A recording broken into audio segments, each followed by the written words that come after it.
दोस्तों आज मैं आपको एक ऐसे इक्विपमेंट, एक ऐसी डिवाइस के बारे में बताऊंगा जो कि अगर मैं YouTube पर सर्च करूं तो लोग कहेंगे अगर ये डिवाइस आपने नहीं लगाई तो आप अपने बिजली का कनेक्शन हटा दीजिए। लोगों का ये भी कहना है कि ये डिवाइस आपकी ज़िंदगी बचाएगी। तो कौन सी डिवाइस है? RCCB, residual current circuit breaker. दोस्तों क्या होती हैं RCCBs और ये क्यों इतनी इंपॉर्टेंट होती है और क्यों लोग कहते हैं कि अगर इसको नहीं लगाया तो आप अपने घर में बिजली का कनेक्शन हटा दीजिए। हालांकि ऐसा नहीं है, हमारे घर पर भी नहीं लगी हुई है और मैक्सिमम अगर आप देखोगे तो किसी के भी घर पर ये लगी हुई नहीं मिलती, बट रेकमेंड किया जाता है, कहा जाता है कि इसको लगाए जरूर। दोस्तों सबसे पहले तो आप समझ लीजिए कि ये बिजली हमारे लिए इतनी खतरनाक क्यों, मतलब इलेक्ट्रिसिटी की बात कर रहा हूँ, जो हमारे घर पर AC मीन्स आपकी 220 वोल्ट की, ये इतनी खतरनाक क्यों है? दोस्तों ये जो AC वोल्टेज है, पहला तो ये आपको 220 वोल्ट जो बताया जाता है ये इसकी RMS वैल्यू है, जबकि इसकी जो पीक वैल्यू होती है वो काफ़ी ज़्यादा हाई होती है। और दूसरा दोस्तों एनर्जी बहुत ज़्यादा हाई है। पावर की अगर बात करें तो आप इस इलेक्ट्रिसिटी से 10 वाट का बल्ब भी जला सकते हो और 2000 वाट का AC भी और 3000 वाट का गीजर भी। जबकि एक इंसान, एक नॉर्मल पर्सन की बात करें तो 20 मिली एम्पियर ही सफिशिएंट है झटका देने के लिए।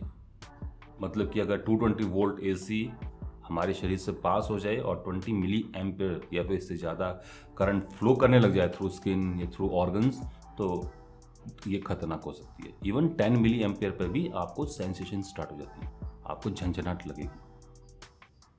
ठीक है, बाकी वोल्टेज करंट का रिलेशन मैं कई बार आप लोगों को बता चुका हूँ। अराउंड 60 वोल्ट से ज़्यादा की वोल्टेज को अगर आप टच करते हो तो आपको सेंसेशन मिलती है, क्योंकि उस समय जो स्किन का जो रेजिस्टेंस है हमारा वो इतना हो जाता है कि 10 मिली एम्पियर 5 मिली एम्पियर आपके शरीर से फ्लो करने लग जाती है। और जैसे आप वोल्टेज बढ़ाओगे करंट बढ़ेगी, और 220 वोल्ट पर तो डेफिनेटली इतनी करंट आपके शरीर से पास हो ही जाएगी कि ये जो सेंसेशन लिमिट है 10 मिली एम्पियर वाली, इससे कहीं बड़े खतरनाक लेवल तक करंट आपके शरीर से फ्लो करेगी। ठीक है, तो ये खतरनाक है इससे। अब बचा कैसे जाए? ऑलरेडी हम लोग बचपन से सीखते आ रहे हैं ये खतरनाक चीज़ें हैं। ऐसे और भी बहुत सारी खतरनाक चीज़ें हमारे घर पर है, किचन में है, तो हम उन सभी से बचते हैं ना। तो वैसे हम लोग इससे भी बचते हैं, बट एक्सीडेंटली कहीं कुछ गड़बड़ हो जाए, आपको नहीं पता है कि इस अप्लायंस में करंट आ रहा है, लीक हो रहा है, और आपने गलती से उसको कहीं टच कर दिया, तो ऐसे केस में मुसीबत आ सकती है। और इसी मुसीबत से बचने के लिए हम लोग RCCBs का इस्तेमाल करते हैं। तो समझ में आया? अब RCCBs क्या होती हैं? RCCBs दोस्तों कुछ इस टाइप की ही MCBs की टाइप की होती हैं। MCBs में तो ऐसा कोई प्रोटेक्शन सर्किट नहीं होता, बस ओवर करंट, ओवर वाटेज अगर हो जाए तो ये ट्रिप कर जाती है। जबकि RCCBs में ट्रिपिंग अगर कोई रेजिडुअल करंट जा रहा हो उससे भी हो जाती है। आप समझ लिए इलेक्ट्रिसिटी कैसे फ्लो करती है। मैं AC की बात करूं तो फेज टू न्यूट्रल या फिर न्यूट्रल टू फेज, कुछ भी ले लीजिए आप। ठीक है, जितना करंट फेज से जा रहा है उतना ही करंट न्यूट्रल से आना भी चाहिए, तो ये बैलेंस होता है। और कहीं अगर ऐसा हो जाए जितना फेज से जा रहा हो या फिर न्यूट्रल से जा रहा हो उतना अगर फेज पर या फिर न्यूट्रल पर वापस ना आए तो कहीं ना कहीं लीकेज है। ठीक है, तो ये जो लीकेज है ये कब होगी? जब किसी ने फेस वायर को टच कर दिया, उसके शरीर से या फिर अप्लायंस की बॉडी से ये जो करंट है ये ग्राउंड हो जा रही हो। क्योंकि AC को हम लोग ऐसे भी समझ सकते हैं, जो पोटेंशियल डिफरेंस क्रिएट होता है फेस न्यूट्रल के बीच में भी होता है और फेस और ग्राउंड के बीच में भी होता है। तो अगर आप एक फेस वायर एक ग्राउंड वायर को टच करते हैं तो उससे भी आप अप्लायंस लोड को जला सकते हो। बट ये जो करंट जाएगा ये न्यूट्रल से वापस नहीं जाएगा, ये जाएगा फेस टू ग्राउंड। और जनरली यही होता है जब भी कहीं पर लीकेज होती है, जब भी कोई किसी को शॉक लगता है तो जो फेस का करंट है वो उसकी बॉडी से पास होता हुआ ग्राउंड हो जाता है। तो ऐसे केस में ये जो रेजिडुअल करंट, मतलब एक्स्ट्रा करंट बनता है, जितना फेस से जा रहा है, जितना न्यूट्रल से नहीं जा पा रहा है, ये जो एक्स्ट्रा करंट बनता है इसी को हम लोग रेजिडुअल करंट बोलते हैं। और इसी रेजिडुअल करंट को ये जो डिवाइस है ये मॉनिटर करती है।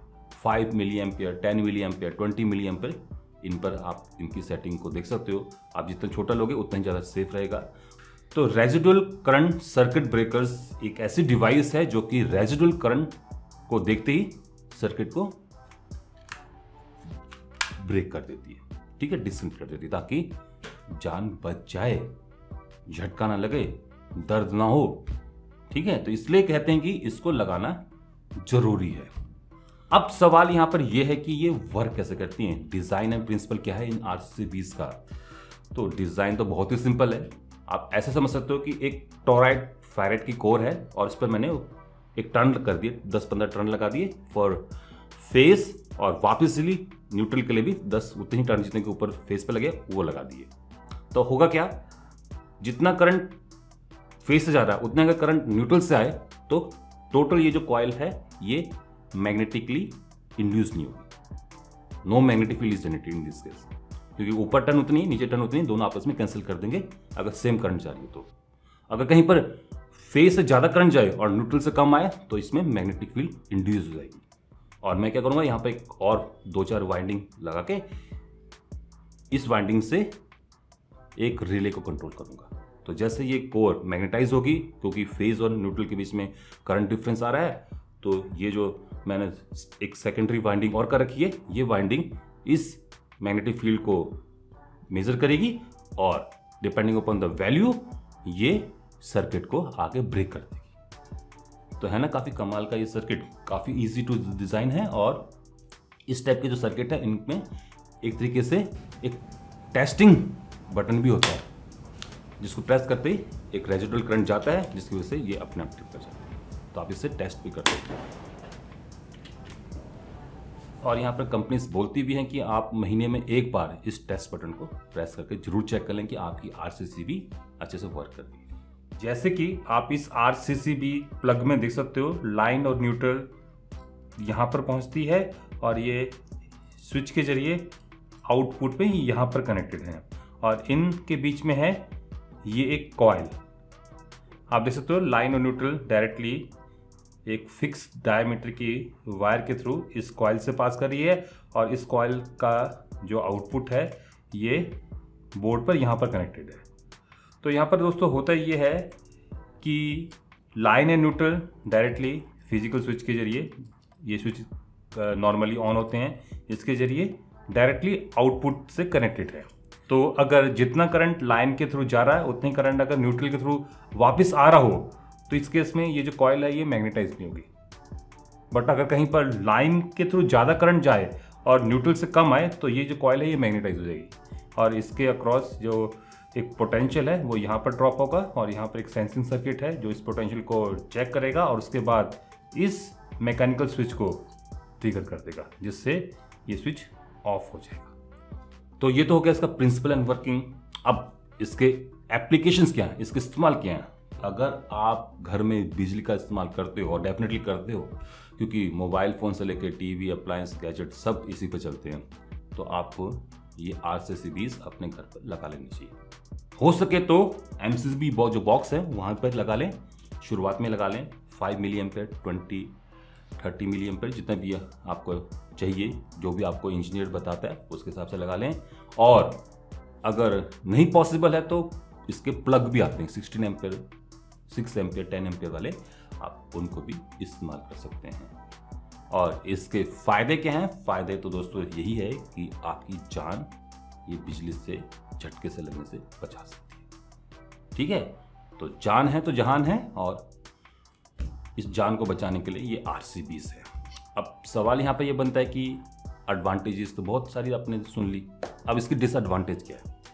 डिसएडवांटेज दोस्तों कुछ नहीं है, बस ये सर्किट अगर फेल हो जाए तो डिसएडवांटेज है, बाकी अगर ये सर्किट ना हो तो वही डिसएडवांटेज, जब ये सर्किट है और काम ना कर रहा हो वही हो जाती है। तो यहाँ पर इसके डिसएडवांटेज तो मैं कुछ नहीं है, बस ये कि अगर कहीं गलती से किसी ने फेज और न्यूट्रल दोनों को पकड़ लिया तब तो रेजिडुअल करंट बनेगा नहीं, क्योंकि फेज से जितना आ रहा है उतना ही न्यूट्रल से जा रहा है, आपके शरीर से भी उतना ही घूमता हुआ जा रहा है ना। तो इन दैट केस तो ये डिवाइस वर्क नहीं करेगी। ये डिवाइस तभी वर्क करेगी जब आप फेज और ग्राउंड के बीच में टच करते हो। आपने दोनों तारों को पकड़ लिया तो फिर तो भगवान ही आपको बचा पाए।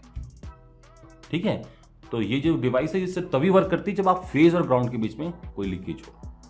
आप फेज को टच कर दो, आपका पैर नंगे हैं और आप फेज का जितना भी करंट है आपके शरीर से घूमता हुआ, जितना करंट फ्लो कर सकता है ड्यू टू रेजिस्टेंस, उतना वो फ्लो करता हुआ ग्राउंड चला जाएगा और फेस से करंट ज़्यादा जाएगा, न्यूट्रल से कम करंट आएगा और ये जो RCCBs है ये ट्रिप कर जाएंगी।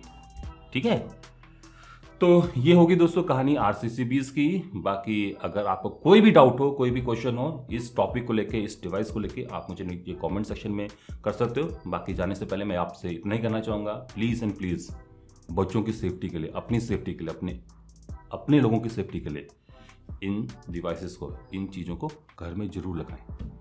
तो फिलहाल आज के लिए बस इतना ही। आशा करता हूँ कि आप सभी लोगों को मेरी ये वीडियो पसंद आई होगी। अगर पसंद आई तो आप इस वीडियो को लाइक कर सकते हो, शेयर कर सकते हो, और अभी तक अगर आप लोगों ने मेरे इस चैनल को सब्सक्राइब नहीं कर रखा है तो जाने से पहले मेरे इस चैनल को सब्सक्राइब भी कर सकते हो। अगर कर रहे हो तो साथ में जो बेल आइकन है, घंटे वाला जो निशान है, उसको ऑल करके बजा जाना, ताकि आप लोगों से मेरी कोई फ्यूचर अपडेट, कोई फ्यूचर स्टेप की वीडियो मिस ना हो पाए। नमस्कार, बाय बाय।